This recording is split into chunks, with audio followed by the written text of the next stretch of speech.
la dépression saisonnière est directement liée au manque de lumière naturelle. En entreprise, une personne qui souffre de dépression saisonnière peut vivre, disons, un sentiment d'isolation et de marginalisation. Sous hypnose, le système nerveux et le corps ne font pas la différence entre une situation réelle et une situation imaginée. Madame Zohr Amrani, bonjour. Bonjour. Je vous remercie d'avoir accepté encore une fois notre invitation. Ça fait plaisir. Aujourd'hui, nous allons parler de la dépression saisonnière, Exact. qui est justement un trouble d'humeur qui survient habituellement lors des changements saisonniers.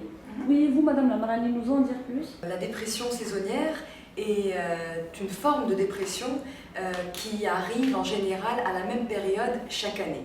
Elle commence en général à la mi-octobre, fin octobre, et elle peut augmenter et prendre de l'ampleur au mois de janvier et février, et elle se voit décliner au mois d'avril ou au mois de mai, dépendamment bien sûr du pays où on est, parce que la dépression saisonnière est directement liée au manque de lumière naturelle. Donc c'est un manque d'ensoleillement qui crée en la personne plusieurs symptômes assez négatifs qui ressemblent aux symptômes de la dépression. Alors notamment un sentiment de dévalorisation, un sentiment de culpabilité aussi, qui survient de plusieurs symptômes tels une baisse d'humeur, le moral à zéro, une fatigue constante, une difficulté à se réveiller le matin, donc on a vraiment envie de rester au lit, de dormir plus longtemps, on n'a pas forcément envie de sociabiliser, on a l'impression qu'on ne nous comprend pas et donc du coup on s'isole, on se marginalise et ainsi de suite. Quelles sont les répercussions de la dépression saisonnière sur la vie professionnelle? Alors en entreprise, une personne qui souffre de dépression saisonnière peut vivre, disons, un sentiment d'isolation et de marginalisation. Pourquoi? Parce que justement, elle a moins envie de parler, tellement elle est mal, tellement elle est en colère aussi, tellement elle n'arrive pas à se concentrer, elle n'arrive pas à se motiver.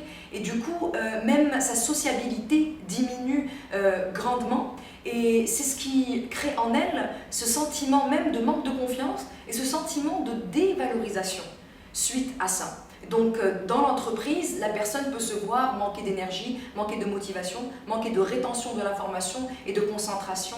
Et tout ça résulte en fait à un manque de, en fait ce qu'on appelle du présentéisme et même de l'absentéisme. Comment donc faire face à ce phénomène? Alors, tout d'abord, il faut déjà en être conscient. Alors pour en être conscient, si les gens ressentent ce type de symptômes, il est très important qu'il y ait un diagnostic par un professionnel de la santé, donc soit un médecin, un psychologue, un psychiatre ou un thérapeute en relation d'aide. Quelqu'un qui va vraiment déposer un diagnostic. Une fois que le diagnostic est déposé, ce qui va, c'est que la personne va aller se renseigner, va aller comprendre ce qui lui arrive. Déjà, lorsqu'on sait ce qu'on a, il y a une diminution de l'anxiété et du stress. Donc déjà ça, c'est fait. Une fois qu'on sait ce qu'on a, la personne devrait partager cet état, partager cette information avec sa famille, avec ses collègues, avec ses amis, pour que justement qu'elle puisse se sentir épaulée, soutenue, comprise. Tout ceci est important parce que généralement la personne elle ne comprend pas ce qu'elle a.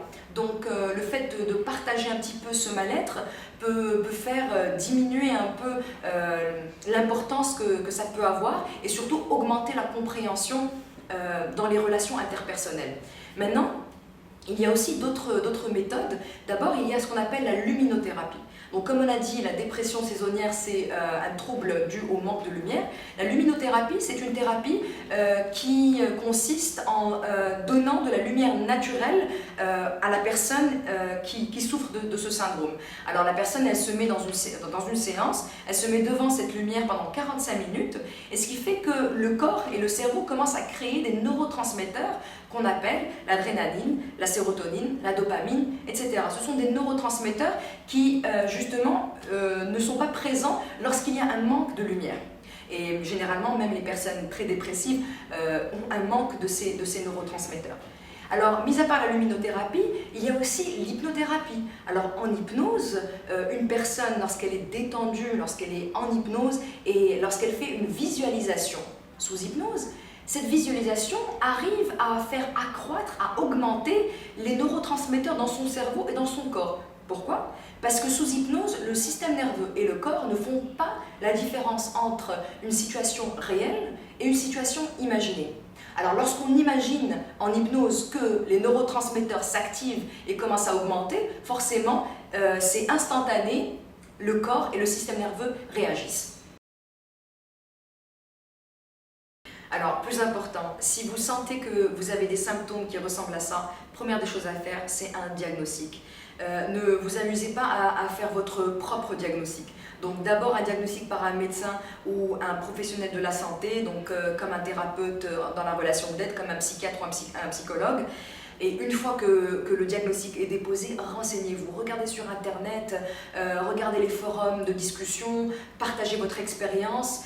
Et surtout, voilà, ne refoulez pas ces symptômes-là, ne refoulez pas ce syndrome parce qu'il peut avoir des répercussions assez négatives dans vos relations, autant à la maison qu'au travail. C'est très important. Donc, un dernier petit conseil aussi, donc permettez-vous d'avoir accès aussi à d'autres types de thérapies douces, telles l'hypnose, telle la sophrologie et l'art-thérapie aussi.